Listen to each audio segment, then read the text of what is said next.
The prophet was eager for the welfare of his people, desiring to win them to him by any means he could. It has been reported that he longed for a way to win them, and part of what he did to that end is what Ibn Humayyad told me from Salama, from Muhammad ibn Ishaq, from Yazid ibn Ziyad al-Madani, from Muhammad ibn Ka'b al-Qurazi. When the prophet saw his people turning away from him and was tormented by their distancing themselves from what he had brought to them from God, he longed in himself for something to come to him from God which would draw him close to them.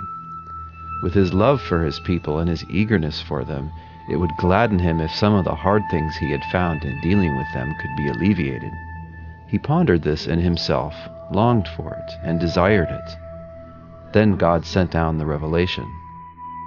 By the star when it sets, your companion has not erred or gone astray, and does not speak from mere fancy. When he reached God's words, Have you seen Alat and Alusa and Manat the third, the other?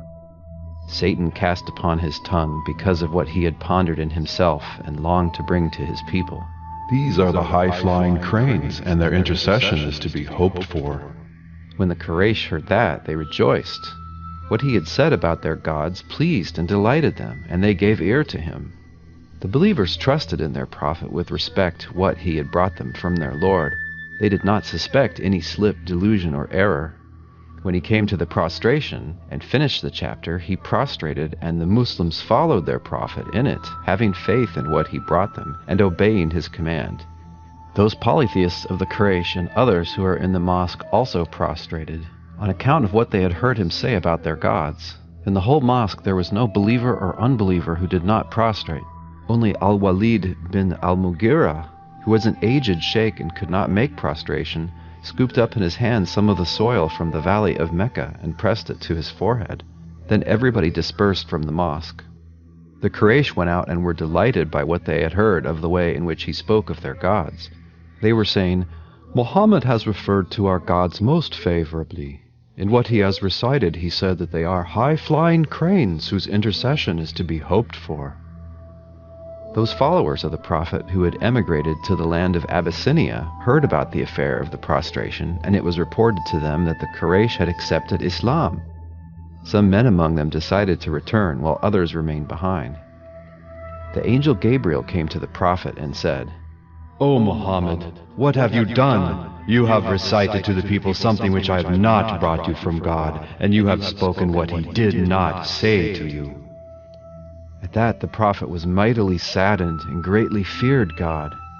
But God of his mercy sent him a revelation, comforting him and diminishing the magnitude of what had happened. God told him that there had never been a previous prophet or apostle who had longed just as Muhammad had longed, and desired just as Muhammad had desired, but that Satan had cast into his longing just as he had cast onto the tongue of Muhammad. But God abrogates what Satan has cast and puts his verses in proper order. That is, God was saying to him, You are just like other prophets and apostles. And God revealed, We never sent any apostle or prophet before you, but that, when he longed, Satan cast into his longing. But God abrogates what Satan casts in, and then God puts his verses in proper order. For God is all-knowing and wise.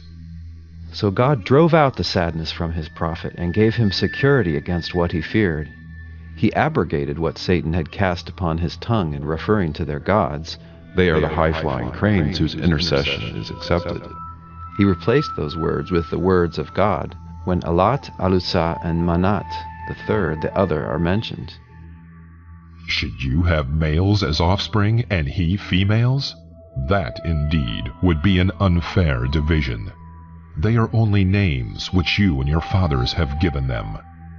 As far as many as are the angels in heaven, their intercession shall be of no avail, unless after God has permitted it to whom he pleases, and accepts. Meaning, how can the intercession of their gods be of any avail with him? When there had come from God the words which abrogated what Satan had cast onto the tongue of his prophet, the Quraysh said, Muhammad has gone back on what he said about the status of our gods relative to God, changed it and brought something else. For the two phrases which Satan had cast onto the tongue of the prophet had found a place in the mouth of every polytheist. They, therefore, increased in their evil and in their oppression of everyone among them who had accepted Islam and followed the prophet. The band of the prophet's followers, who had left the land of Abyssinia on account of the report that the people of Mecca had accepted Islam when they prostrated together with the prophet, drew near. But when they approached Mecca, they heard that the talk about the acceptance of Islam by the people of Mecca was wrong. Therefore they only entered Mecca in secret or after having obtained a promise of protection.